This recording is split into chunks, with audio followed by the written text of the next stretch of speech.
El tema de hoy son los acuerdos reparatorios y vamos a comenzar diciendo que los acuerdos reparatorios es un acuerdo de voluntades entre la víctima y el imputado. Esto debe de quedar muy claro porque muchas veces en las audiencias la víctima y el imputado están de acuerdo, están conformes o bien sí quieren arribar a un acuerdo reparatorio, pero el que se opone es el asesor o el Ministerio Público o bien el que se opone es la defensa, cuando el juez de control debería atender la voluntad de la víctima y del imputado. Entonces, si ellos están de acuerdo en arribar a un acuerdo reparatorio, se tendrá que atender su voluntad. Entonces, este acuerdo de voluntades es entre la víctima y el imputado, decíamos, ¿y en qué casos procede?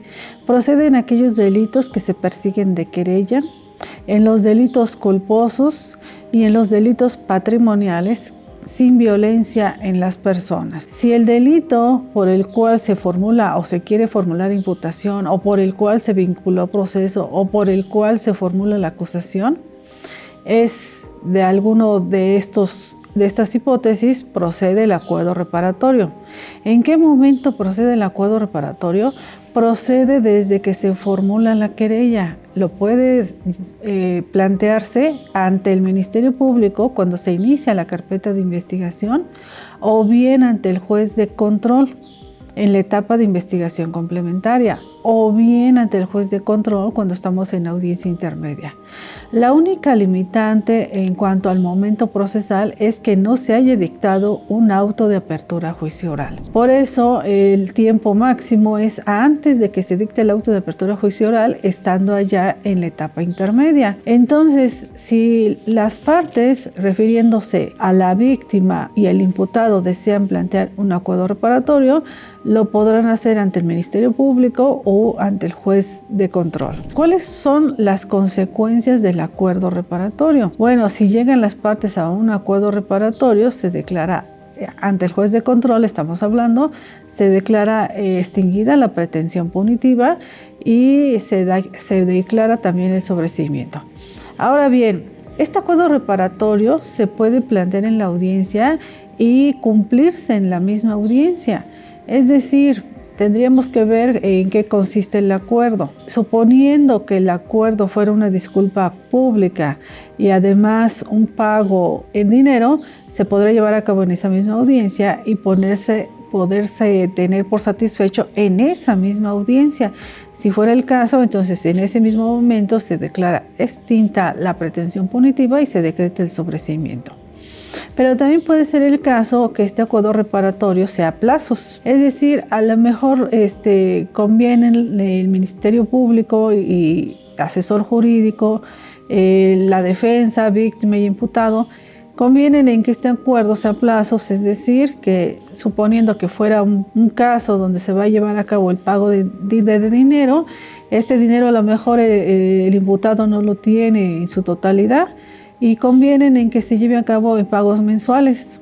Entonces se tendría que establecer cuándo se llevaría a cabo cada pago mensual, por qué cantidad y en qué lugar se haría el pago.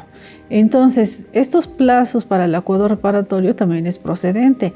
Si las partes no establecen un plazo, que la duración máxima debería ser 1 año, si no se establece un plazo máximo, entonces se tendrá que tener por 1 año ese plazo. Una vez que se cumple este acuerdo reparatorio, es decir, una vez que transcurre este plazo para llevar a cabo el cumplimiento de ese acuerdo, el juez de control señala una fecha.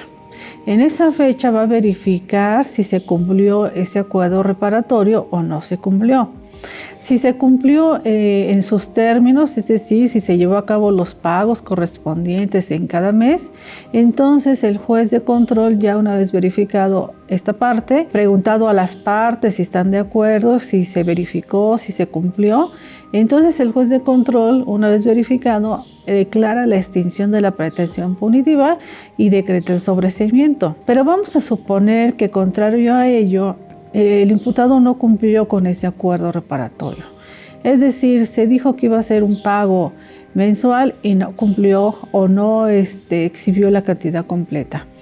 Entonces, al verificar el juez de control si se cumplió con ese acuerdo reparatorio y advierte y le hacen saber la víctima, el asesor jurídico y el Ministerio Público que no cumplió, entonces este acuerdo reparatorio se revoca y se reanuda el procedimiento desde la etapa en donde se habían quedado. Es decir, si fue ante el juez de control en la etapa de investigación complementaria, entonces reanuda el procedimiento y se llevará a cabo quizás el cierre de la investigación o bien la formulación de acusación, dependiendo del momento en que estuviera. Ahora, si se llevó a cabo este acuerdo reparatorio cuando ya estaban en la etapa intermedia, se reanuda la etapa intermedia y quizás se llevará a cabo el dictado del auto de apertura a juicio oral. Esa sería una consecuencia. ¿Qué va a pasar con las medidas cautelares? Si ya estábamos con el juez de control en la etapa de investigación complementaria y ya este imputado tenía o se le había impuesto una medida cautelar, por motivo del acuerdo reparatorio, la medida cautelar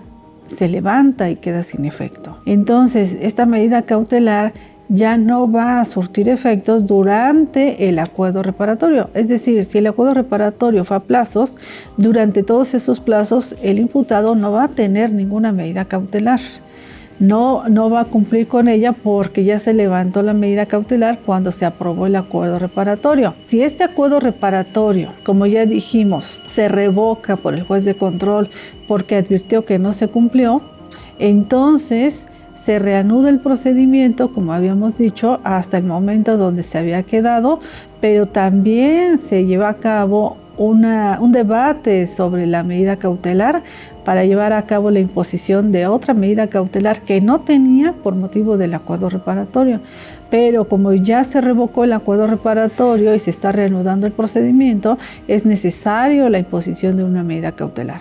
Por eso se abre debate y se impone una medida cautelar a ese imputado que no dio cumplimiento al acuerdo reparatorio y que por ese motivo se revocó el acuerdo y se está reanudando el procedimiento. En esas circunstancias se da trámite al acuerdo reparatorio.